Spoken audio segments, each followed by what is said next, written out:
Weird sticky notes. I've always thought of myself as an ordinary man. My name doesn't matter, you wouldn't know me, and that's probably for the best. I live alone in a cramped little studio apartment on the second floor of an old brick building that groans when the wind hits it. The floorboards sigh when I walk, the pipes rattle when someone showers, and the walls are thin enough that I can hear muffled conversations in languages I don't even recognize. It's not the worst place to live, but it's not the kind of home that makes you feel safe either. For 4 months, I had built a routine in this place. I kept it neat, predictable. Before bed every night, I checked the locks. Door first, then the single window above my desk. My ritual was mechanical, comforting. I thought that if I controlled those small things, I could sleep without fear. But routines are fragile. They shatter the moment something doesn't fit. It began with the first note. That morning was unremarkable until I saw it. A bright yellow sticky note stuck dead center on the fridge door. My stomach turned cold.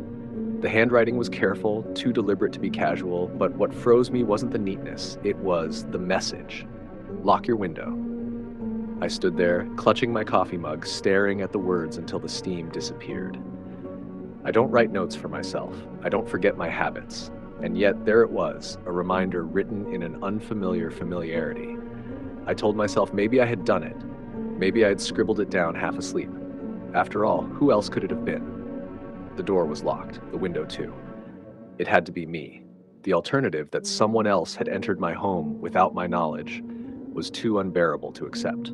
That night I was meticulous. I checked the window 3 times, running my fingers over the latch like a man inspecting the bars of a prison cell.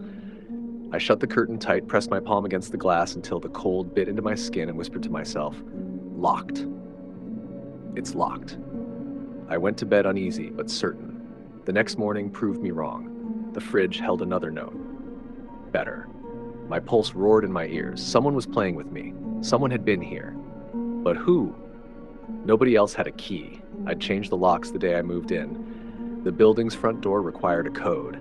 Even the landlord couldn't slip in unnoticed. He lived in the basement, a bitter old man who barely left his unit. The air in my apartment felt different after that. Thicker. Every creak in the floor, every tick of the pipe sounded like footsteps. I caught myself glancing at shadows as though they might move. I told myself I was overreacting. But paranoia has teeth. It bites, it doesn't let go. I needed proof. That evening, I bought a Wi-Fi camera. Cheap, but enough. I set it up in the kitchen, aimed directly at the fridge. I left the light dim so the night vision could do its work. I sat in bed with my phone on the nightstand, streaming the live feed. Every few minutes I checked. The fridge was always there, silent, unmoving. My eyelids grew heavy. At 3:12 a.m., the screen flickered. 2 seconds of static. Just 2. But when it came back, everything looked the same. I told myself it was nothing, just bad equipment. But the morning had something new waiting. Stop. The word burned itself into me. Stop what? Stop recording? Stop looking? Stop living? I nearly called the police right then, but reason stopped me.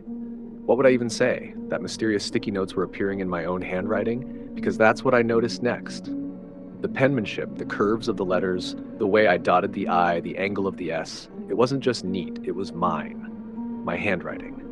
I staggered back from the fridge, my throat dry, staring at the ink as though the note itself were alive. I wanted to rip it down, burn it, deny it.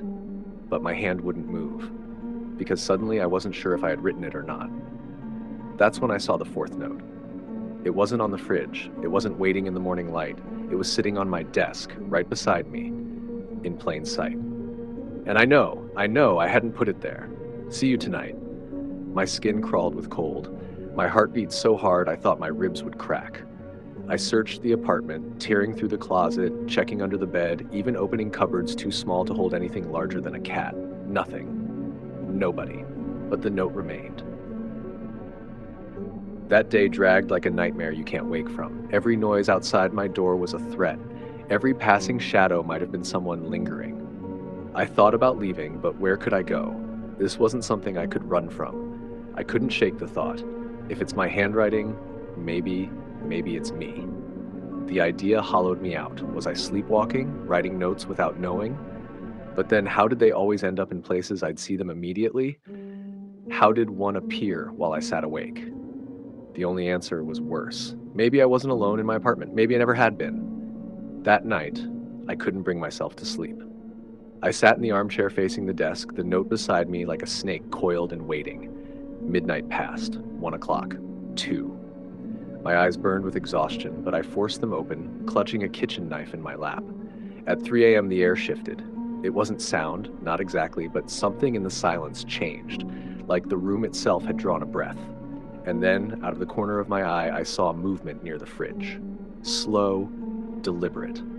When I turned my head, nothing was there, but a new sticky note clung to the surface, pale yellow against the white door. My chest tightened as I rose, each step heavy. I didn't want to read it. I wanted to run, but my eyes betrayed me. Behind you. The words carved themselves into my mind before I even finished reading them. My blood iced, my body froze, and the silence of the apartment felt deafening, like the whole world had stopped to watch me. I didn't turn right away. I couldn't.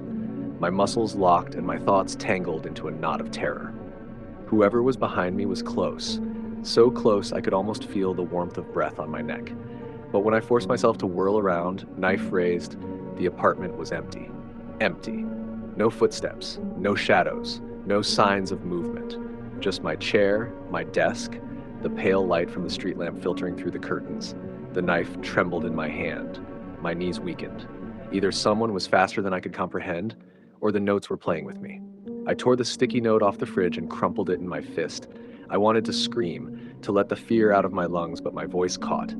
The apartment felt smaller than ever. The walls seemed to lean inward, the air pressing down on me. I didn't sleep that night. When morning came, exhaustion dragged me through my day like a corpse on a string. I stumbled through routine, coffee, shower, work emails, trying to pretend things were normal. But I couldn't.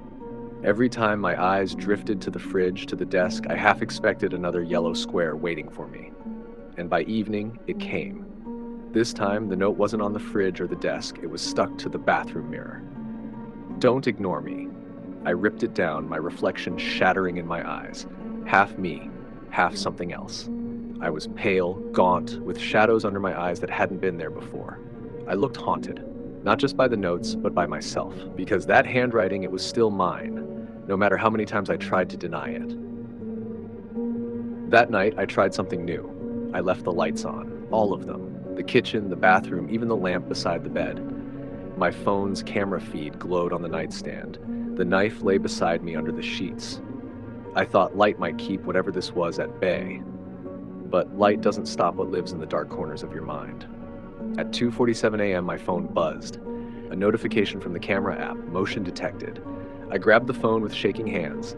The feed showed my kitchen, still silent, unchanged. But there it was, a fresh sticky note on the fridge. I hadn't heard a sound, not a whisper of movement. The note read, "Almost ready." I wanted to run, to get out, but fear nailed me to the bed. My skin prickled with the sensation of being watched. The room was quiet, too quiet. My breaths were ragged, my pulse racing in my ears. I turned off the camera feed. I couldn't look anymore. Sleep dragged me under sometime near dawn, restless and jagged. The next day, I made a decision. I wasn't going to stay another night. I packed a bag, clothes, wallet, phone charger. I didn't care where I went. A motel, a friend's couch, anywhere but here. But when I went to the door, I froze. A sticky note clung just above the lock. "Don't leave." I backed away, my heart slamming against my ribs. The bag slipped from my hand. I looked around frantically, half expecting someone to step out of the shadows. Nothing, but the note was waiting, like a command, and I couldn't disobey it. I stayed. That evening, I felt the apartment change again. Not just the air, but the space itself. The creaks of the floorboards came closer together, like someone pacing. The faint smell of ink clung to the air, sharp and metallic. I sat in the armchair again, knife in my hand, waiting. My eyelids grew heavy, my mind foggy, and just before I slipped into unconsciousness, I heard it. Whispering. Low, indistinct, like words being formed just out of reach. I couldn't tell if it came from the walls, from the air, or from inside my head. When I woke, the sun was rising, and my body went cold. Sticky notes covered the walls. Dozens. Hundreds. Every surface, every corner. The fridge, the mirror, the door, each one scrawled in my handwriting. Each one whispering something different. Soon. Don't fight. You belong here. See me. See me, see me. My chest heaved as I spun in circles, surrounded by the yellow sea. My head pounded, my vision blurred, my thoughts splintered like glass. And in the middle of it all, one note stood out, bigger than the rest, stuck dead center on the desk. Look. My trembling hands peeled it away, revealing the desk drawer beneath. I don't remember opening it, but when I did, I found something I swear hadn't been there before. A notebook. The same size, the same yellow pages as the sticky notes. And inside, page after page filled with my handwriting. Notes, commands, conversations. But not with me, with something else, something that had been answering. The last page read, "Tonight you'll see me. Tonight will be one." I don't know why I didn't run. Maybe it was exhaustion. Maybe it was inevitability. But that night, I stayed. I sat at the desk, the notebook open in front of me, the sticky notes staring from every wall. The air thickened, pressing on my lungs, the lights flickered, dimmed, then went out.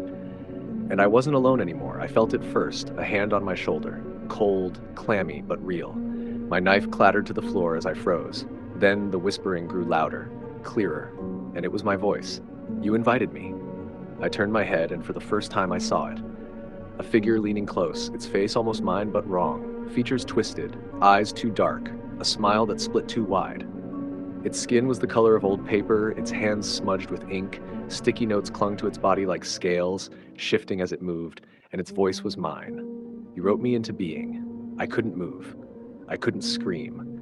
The thing reached into the notebook, pulled free a yellow square, and pressed it to my chest. The note read, "Mine." I don't remember what happened after that. When I woke, the apartment was spotless. No sticky notes, no notebook. Nothing but me, sitting at the desk, pen in hand, staring at a blank yellow page. My handwriting covered it before I even realized I was writing. See you tonight. The end.